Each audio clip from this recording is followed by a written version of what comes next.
ini, tapi kalau bersama-sama melakukan tindakan perbuatan pemerkosaan itu tetap dikenakan sanksi. Apalagi mereka-mereka itu ikut juga turut melakukan pembunuhan itu. Lo kenakan dong KUHP, nggak ada. Maka saya katakan tadi kritik.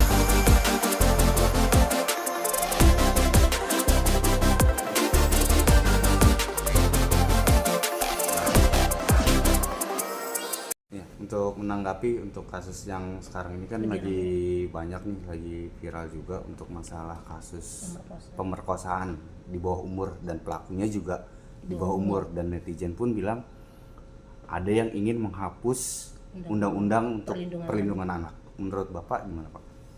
Baik, terima kasih ya. Inilah yang sangat-sangat kita khawatirkan kalau tingkat pengawasan daripada orang tua yang abai. Kan gitu. Yang abai, yang mana orang tua ini tidak bisa melihat mendidik anak ataupun mengawasin anak, memberikan kebebasan kepada yang bersangkutan. Katanya di zaman era globalisasi, tapi tetap aja masih ada adab. Kalau keimanannya yang tipis ya begini, kan gitu. Ya tergantung kembali kepada orang tua untuk ngawasin ini. Sedang sudah diawasin aja bisa terjadi karena apa? Karena semakin berkembangnya IT, ya, berkembangnya vulgarnya masalah teknologi, mana bisa mengedit ataupun mengupload masalah video-video, akhirnya terpengaruhlah anak-anak ini, kan gitu. Sehingga terjadilah pergaulan yang tidak semestinya. Ya, mungkin dua alternatif ya. Yang pertama, kedua belah pihak ini sama-sama melihat itu, tergiur melakukan itu walaupun sama-sama di bawah umur. Ya. Yang kedua, ya mungkin unsur paksaan. Ya. Karena sudah dia terinspirasi pengen melakukan itu, sehingga siapa korbannya ya temannya ini. Nah, salahnya kenapa harus nonton sama-sama? Itu yang pertama dulu. Kenapa kok bisa jadi korban dia? Bagaimana caranya? Apakah dia tuh pada saat bersama-sama atau pada saat dia dicuri atau gimana? Nggak tahu juga kita kan.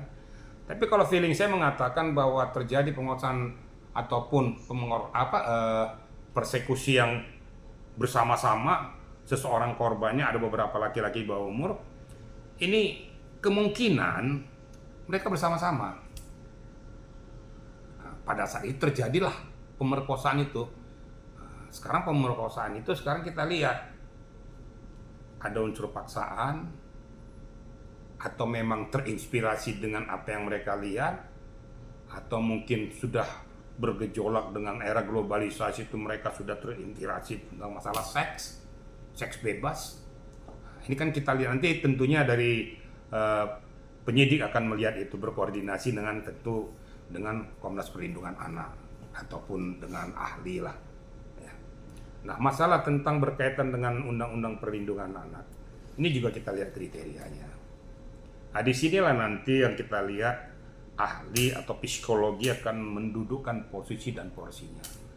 Kriteria orang ini layak enggak? Atau peristiwanya bisa enggak dikenakan Undang-Undang Perlindungan Anak? Karena pada saat itu dia lupa, abai, dan lain sebagainya. Tapi kalau sudah bersama-sama, itu menurut saya tuh tidak melakukan tindakan seorang yang merasa sudah seperti dewasa. Harus diberikan sanksi. Jadi jangan mentang-mentang Undang-Undang Perlindungan Anak itu terus langsung semua dipukul rata. Tidak, ada spesifikasi, ada kriteria. Makanya perlunya nanti ahli, ya. Psikologi juga dibutuhkan, hasil pengembangan lidik sidik kehidupan sehari-hari si anak ini, apakah dia itu memang orang rumahan atau memang berandalan. Nah, ini kan akan dilihat nanti. Nah, di sini kejelian daripada penyidik, kejelian daripada JPU. Menurut hemat saya, Undang-Undang Perlindungan Anak itu tetap ada, tetapi ada kriterianya. Umpamanya contoh seperti ini, ya. Dua anak manusia lagi, umpamanya bersama, dua-dua lagi nonton atau gimana lah, ya. Apa yang namanya orang lagi masa masa puber ya. Kadang-kadang terinspirasi, dia lupa pada saat di siapa dirinya. Terjadilah peristiwa itu. Tapi bukan pemerkosaan.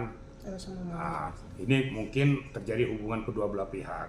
Ini yang mungkin bisa dikenakan Undang-Undang Perlindungan Anak. Karena seketika itu terjadi tanpa di luar nalar mereka melakukan. Ini perlunya pembinaan orang tua. Mungkin direhab lah. Tapi kalau pemerkosaan bersama-sama melakukan kepada seseorang atau beberapa orang, ini sulit untuk kita katakan dikenakan undang-undang perlindungan anak. Karena mereka sudah biasanya orang-orang kayak ini ya itu model-model anak-anak muda yang sudah sok jago, merasa sudah dewasa, berandal-berandal. Itu kan banyak sekarang tuh yang geng-geng motor itu masih remaja semua.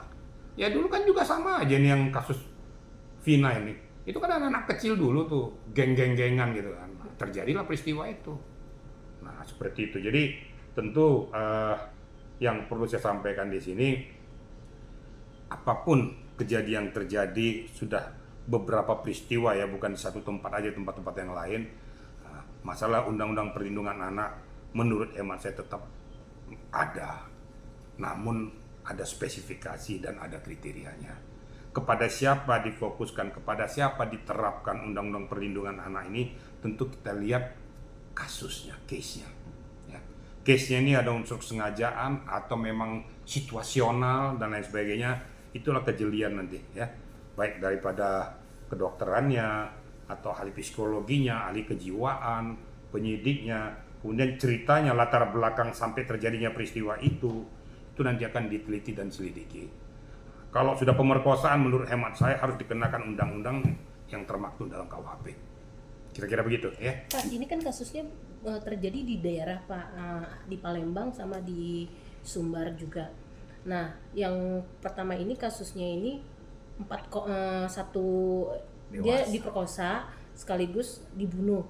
Terus pelakunya itu yang satu dewasa, yang tiganya masih anak-anak, dan yang tiganya ini dibebaskan alasan karena masih di bawah umur, jadi hanya cukup direhabilitas. Dan kasus yang kedua ini dia penjual gorengan, anak pertama ibunya juga udah sakit-sakitan gitu Pak. Dia diperkosa, dibunuh. Nah, yang memperkosa ini juga masih anak-anak.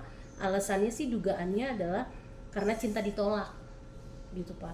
Nah, kalau untuk yang dibilang anak-anak ini tidak dihukum, ini direhab, memang penjara anak-anak itu tidak ada Pak, gitu. Menjadi pertanyaan sih itu Pak, kenapa harus hanya rehab? Kalau sudah namanya pemerkosaan dilakukan oleh beberapa orang, nggak ada istilah rehab. Dia sudah melakukan tindakan dewasa. Kalau nanti nih diangkat ke permukaan bahwa ini dilegalkan, tetap rehab, sementara perilaku yang dilakukan oleh orang tersebut sudah perilaku orang dewasa. Kan tadi sudah saya sampaikan tadi, peristiwa di Palembang ternyata setelah mereka memperkosa walaupun ada orang dewasa, tapi kan turut serta dia. Setelah itu dibunuh, tetap aja dikenakan kriteria hukum itu. Tinggal penerapan hukumnya, apakah dia ini aktor intelektualnya atau terinspirasi oleh orang dewasa ini. Tapi kalau bersama-sama melakukan tindakan perbuatan pemerkosaan itu tetap dikenakan sanksi.